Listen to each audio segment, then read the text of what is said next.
Abanawa, Shabashimayim, Kodash, Haya, Shemka, Yahawa, Malakwatka, Taba'a Ratazaka, Haya, Aisha, Ba'arataza, Kawa, Haya, Bashimayim, Nathan Lanawa, Lakam, Kal Yawam, Wasalak Lanawa, Kawabwat Nawa, Kasalak Nawa, Kawabwati Nawa, Wala'a, Tabaya Nawa, Banasaya 1. Abo, Haushai Nawa, Mayan, Rai Kaya, Laka, Hamalakwa, Waha Allah, Waha Tafa'aras, La'aiwalamium, Aman. After this manner therefore pray ye, Our Father, which art in heaven, hallowed be thy name. Thy kingdom come, thy will be done in earth as it is in heaven. Give us this day our daily bread, and forgive us our debts as we forgive our debtors. And lead us not into temptation, but deliver us from evil. For thine is the kingdom, and the power, and the glory, forever. Amen.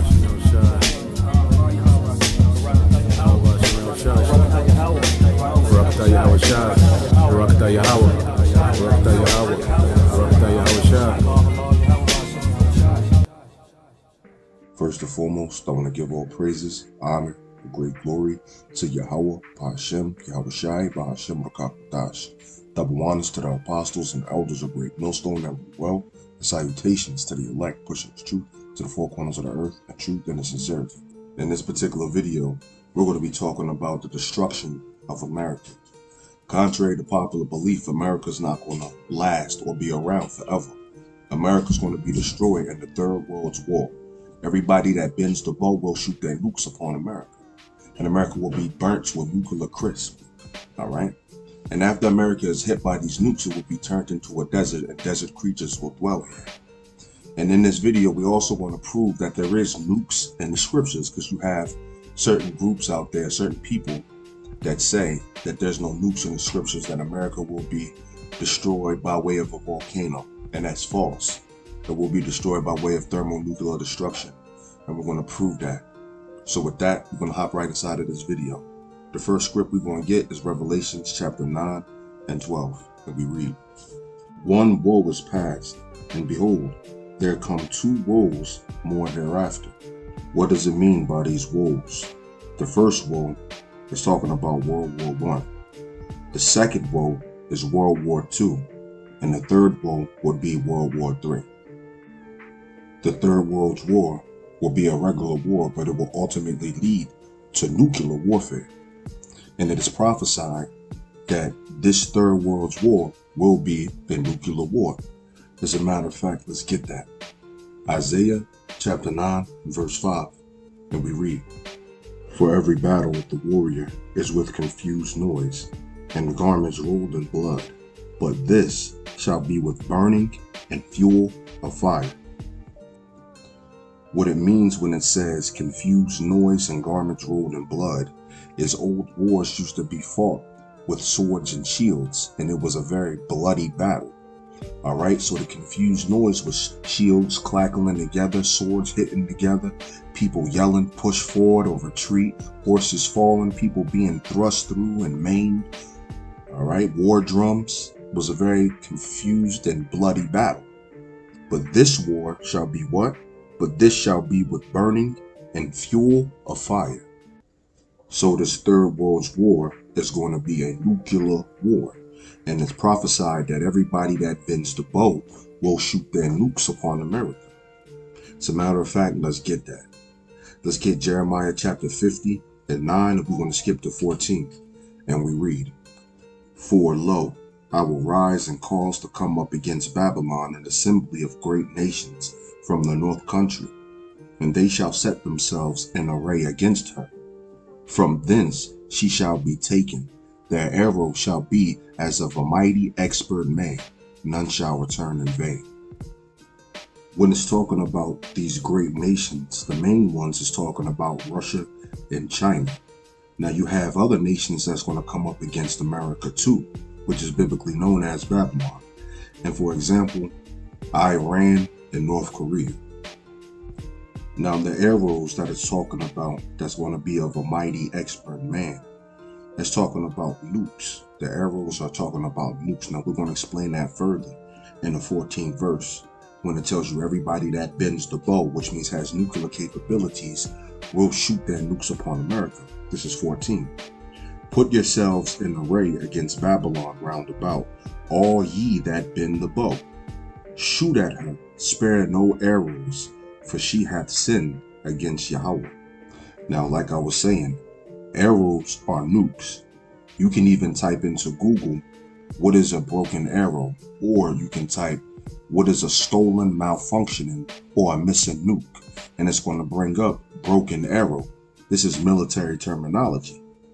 And it's going to show you that a broken arrow has to do with a nuclear missile. Now the bow would be the silos. So the modern day bow and arrow would be the nukes leaving the silos. Just like a regular bow and arrow, it's the same thing with a silo shooting off a nuke. The silo was created to shoot off the nuke, just like a bow was created to shoot off a regular arrow. So putting it in its proper context, everybody that bends the bow, which means has nuclear capabilities, will shoot their nukes upon America. Now that we're starting to get that America will be destroyed by way of thermonuclear destruction, what does that mean for you so-called blacks, Hispanics, and Native Americans? It means to repent, or you're going to partake in the destruction that's coming upon Babylon. All right? There's many things that's going to happen before that nuclear destruction, but the Lord can have it where you go through all those plagues and still get nuked. Just being, frank with you. Let's get Zechariah chapter 14 and 12. This is Zechariah chapter 14 and 12. We read, and this shall be the plague wherewith Yahweh will smite all the people that have fought against Jerusalem. Now, Jerusalem is a people before it's a place. So everybody that fought against Jerusalem, including you 2/3 that are Israelites, if you scoffed at us, took pictures of us, put it on social media, and scoffed on social media, you have fought against Jerusalem. If you told people not to believe in that, don't listen to them, they're crazy, they're bums, or whatever, you have fought against Jerusalem. All right? So this is the plague that you're going to take. Their flesh shall consume away while they stand upon their feet, and their eyes shall consume away in their holes, and their tongue shall consume away in their mouths. So what's going to cause your flesh to melt, your eyes to melt, and your tongue to melt is those nukes hitting. So I just want y'all to watch this video clip and understand this is the plague that Yahweh Ba'Shem Yahushai can put you through if you are breaking the law, statutes, and commandments. Now, he can have you get killed off in a famine, pestilence, race war, martial law, or he can have you go through all of it and have this plague hit you. I'm not going to say anything. Just take this in.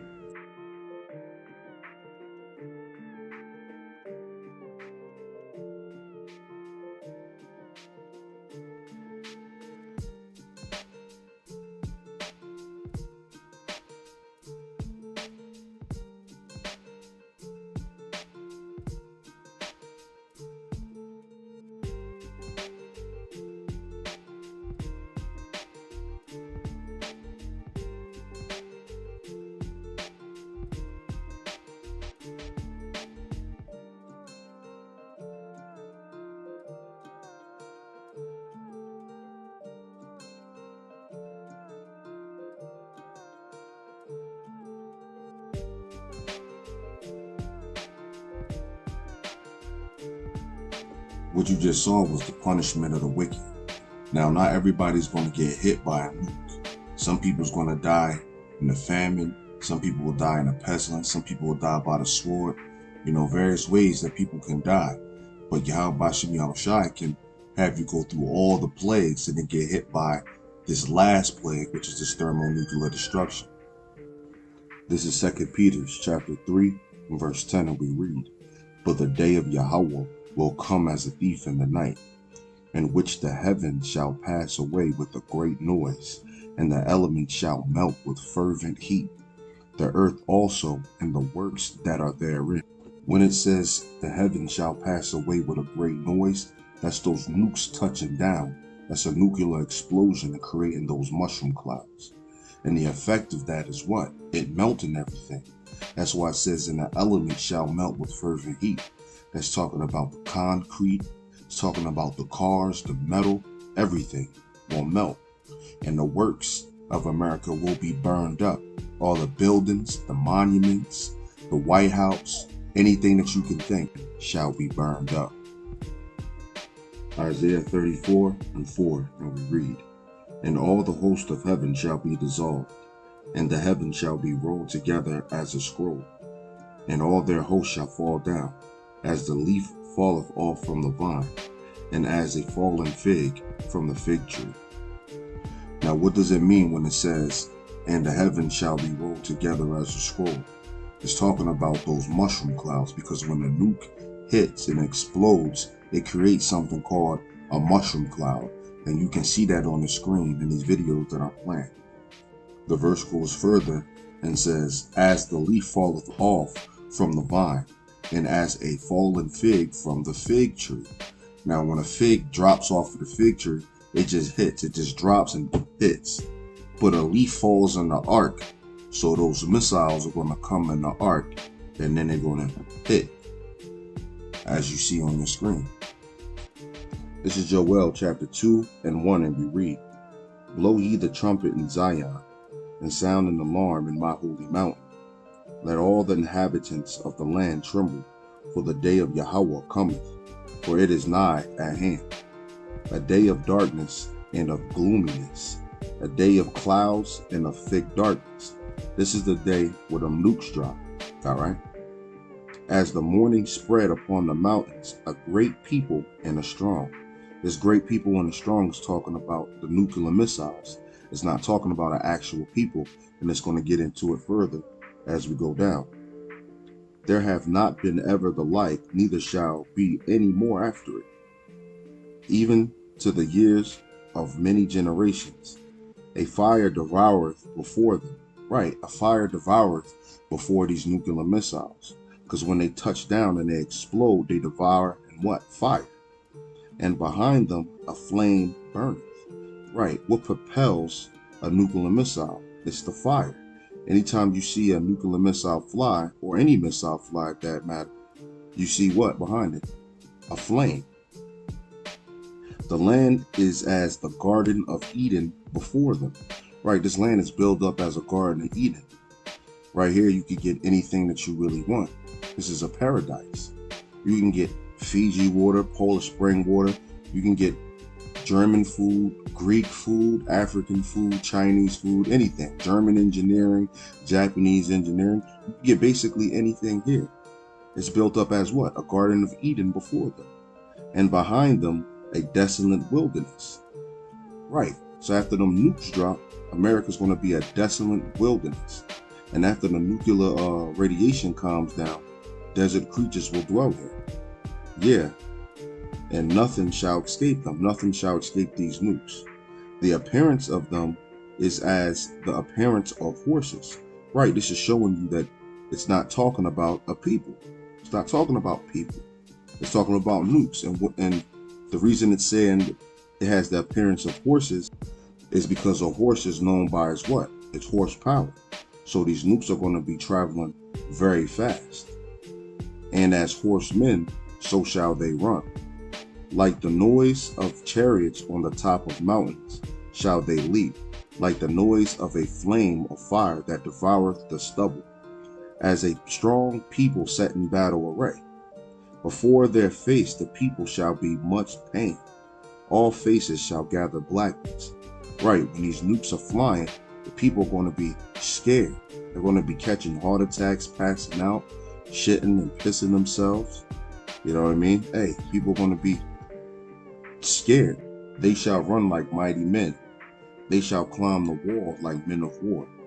And they shall march every one in his own ways. And they shall not break their ranks. Right, because each one of these nuclear missiles has its target. And it will hit its target. Neither shall one thrust another. Right, so when the nuclear missile's flying, another one is not going to pierce it. They shall walk every one in his own path. And when they fall upon the sword, they shall not be wounded. All right. And what it means when it says when they fall upon the sword is talking about nuclear defense systems. So if America starts to shoot off other bombs to cause these nuclear missiles to explode in the air before they touch down, it's not going to work. They shall run to and fro in the city. They shall run upon the wall. They shall climb up upon the houses. They shall enter in the windows like a thief. The earth shall quake before them. The heavens shall tremble. The sun and the moon shall be dark, and the stars shall withdraw their shining. And Yahweh shall utter his voice before his army, for his camp is very great. For he is strong that executeth his word. For the day of Yahweh is great and very terrible, and who can abide it? Well, there you have it. America's going to be destroyed by way of thermonuclear destruction. And if you don't repent, you so-called blacks, Hispanics, and Native Americans, you very well may taste of this nuclear destruction. Now, people may say, well, if America's going to be destroyed and the people who sinning going to be destroyed, well, then how the elect going to be saved? Well, before those nukes touch down, the elect are going to get beamed up in a chariot, all right? And the elect are going to be on a firmament or the ozone layer watching those nukes explode in the firmament, all right? As a matter of fact, let's get that. This is Revelations chapter 15 and 1 and 2, and we read, And I saw another sign in heaven, great and marvelous, 7 angels having the 7 last plagues, for in them is filled up with the wrath of the Most High. And I saw as it were a sea of glass mingled with fire. Right, that's those nukes exploding in the firmament. And them that had gotten the victory over the beast, and over his image, and over his mark, and over the number of his name, stand on the sea of glass. How are we standing on the sea of glass? In those chariots, which the world ignorantly calls UFOs. And we're looking out of those windows, having the harps of the Most High. Well, there you have it. I hope this video was edifying. And with that, I'm going to say shalom.